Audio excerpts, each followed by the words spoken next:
Mitrom and Bandhuvam, welcome to South Asia Maps Education channel. This is your presenter, Dr. Reddy, and if you are new to my education channel, and there are more than 330 or so well documented presentations, you can go and look at them. That is South Asia Maps Reddy YouTube education channel. Today we are going to discuss about very important American political development in ecological perspective. This is the Monroe Doctrine. James Monroe was the President of United States of America 1817 to 1825.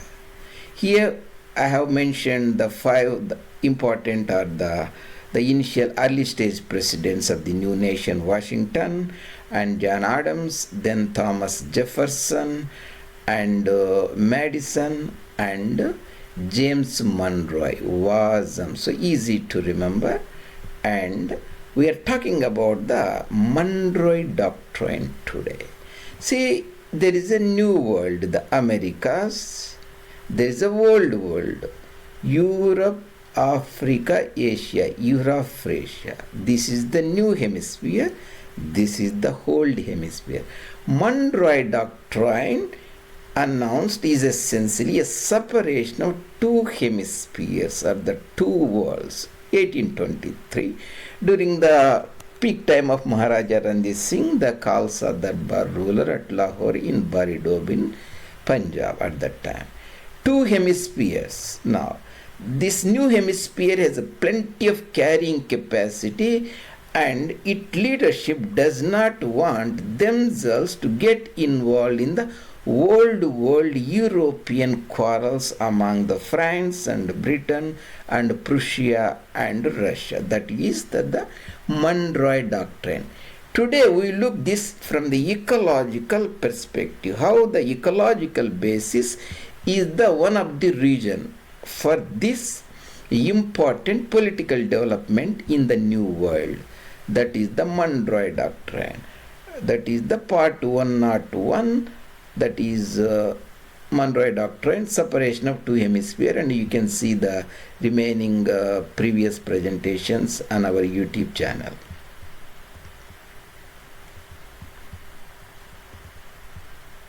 And these are the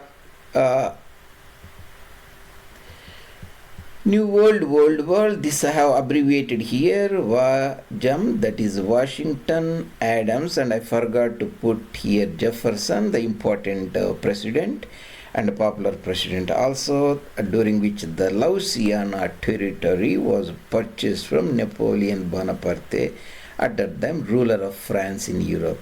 Next, Madison, the president. James Monroe was the president of today's point of discussion, 1817 to 25.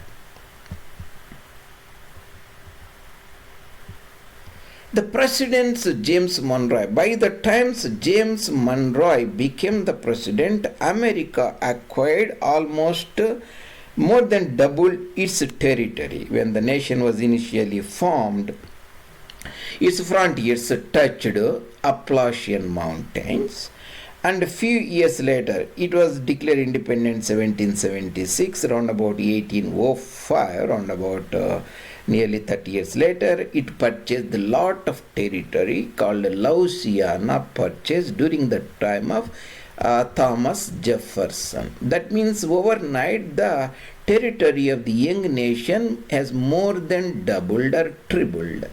So there is a plenty of carrying capacity. The new president at the time also, a lot of Central American, South American nations fought against the Spanish colonial empire in Europe, declared themselves independent, and President Monroe doesn't want the European leaders to intervene in the new world, so that the America has eyes on these and guarding them as a bigger brother. So He warned the European powers not interfere into the internal affairs of Western Hemisphere, New Hemisphere. Understandably, he was always taken a particular interest in the closest neighbors, the newly independent Mexico, Bolivia, and Peru, and all those things, the new nations of the Western Hemisphere. The separation of the hemisphere, 1823, was the important point of his pronunciation of this doctrine. That means the new hemisphere is a plenty of carrying capacity surplus, means it can accommodate more and more people, and also it can give higher standard of living at the time, the more land, better nutrition, better food, better security, all those things to its citizens. So he doesn't want that good conditions to be spoiled by the European leaders, whom the Americans thought involved in the old world quarrels. Europe has plenty of people. It is the old world. It has less jobs. New world has plenty of land, less people, more jobs. That's the old world and new world. There is a still unsettled Western Hemisphere and frontier for the United States. Still Mexico was not annexed, still California territory, that is the Alta California vast territory, and Oregon territory, and so on. That means there are two hemispheres now, there are two separate lives now, two separate entities, two separate political destinations and futures. This is the American faith in separateness of this world. That's called the basis of American dream. And all the people in America can pursue their happiness without being in competition from the neighbors. That was what the American dream. Essentially, non-competitive way of life is the essence of American dream. This faith in the uniqueness of America and American dream and America as a land of opportunity were further enforced by the constant immigration of the people from the old world into the new world. So the American leadership really felt they are different people, they are unique people, they are separate people and need to have their separate entity. The reason for this unlimited opportunities in unquarrelsome progress, unquarrelsome environment from quarrelsome European nations or leaders. Consensual validation of the American dream. Americans assumed these conditions will be permanent conditions, which were essentially a temporary conditions, which later realized by unwittingly the 25th President of America, William McKinley, whose term was 1897 to 1901. Round about 1898, he brought the country in war with Spain, the old European power. That the topic we discuss later. That is the formal acknowledgement that the old world, the new world has become the old world and got into quarrels with the old world countries. So what is the ecological basis means? The new world has the American colonists took over the land from the flora and fauna. They created for themselves the great opportunities. Whatever remnants of small native population called American Indians or Red Indians, the European colonists and missionaries and leaders felt are redundant and they can be eliminated in the war and the rest can be confined to their small reserves. The American reserves, native reserves. So they have plenty of carrying capacity, means the land can support more people now and it can give higher standard of living, higher standard of affluence. Still there is a lot of frontier, unsettled frontier, lot less people. That gave them the age of exuberance, centuries of the prosperity, affluence and so on. These are the ecological regions that underline the separation of two worlds and separation of the continents. You can see the Monroe Doctrine announced at the time and these caricatures and cartoons, you can see this is the Europe, and this is the European leaders, and this is the American nation, the Monroe, announcing the almost like this is the Atlantic Ocean or across the Europe. These are the European leaders, the Prussians, Russians, and British and French, and so on. American Monroe Doctrine announced here, and representing the Monroe. So again, all of a sudden, the European leaders found the America.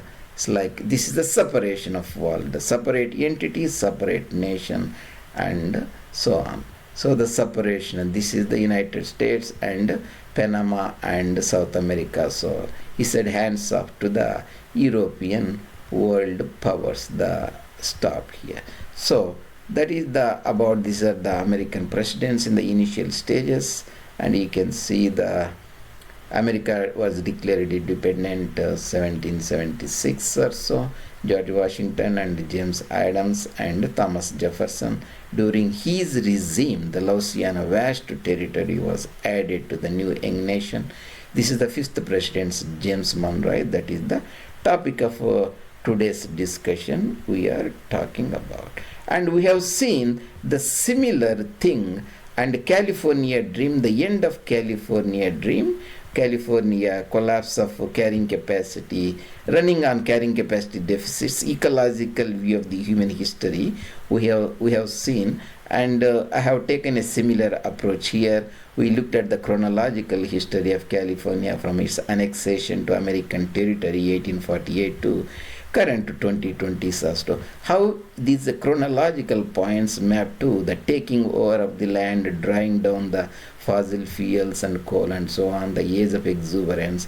After the World War II, Age of Exuberance collapsed, and California entered into post-exuberance, and with the new technologies like internet and software industry, so on, the neo-exuberance dawned. How it got involved with all the ecological issues of diachronic competition, redundancy, anxiety, human predicament, and all those things we looked before, and we have taken a similar approach here. The main reason the American leadership felt ecologically from the viewpoint of these ideas are taken from the works of Dr. William Catton Jr., the Overshoot book, and the vast territory after Europeans colonized gave them the ecological exuberance. Vast frontier, plenty of opportunities. That is called Age of Exuberance, or centuries of affluence. This ecological base give to ecological exuberance. Exuberance is nothing but joyousness, optimistic conditions, or essentially euphoric mode. This ecological exuberance gives to social exuberance, emotional exuberance, political exuberance. That's what we can essentially look in the concept of Monroe's doctrine. We are very different, and we are entitled to pursue our own way of life, not get involved with others, our parent bodies in the Europe. That is the essence of the Monroe Doctrine. And Mitram and Bandhuvam, thank you very much joining me today. And if you like the presentations or want to make any comments or any suggestions, please feel comfortable to do that. And I also appreciate if you subscribe the channel and bring it to the notice of your friends. And see you in other presentations.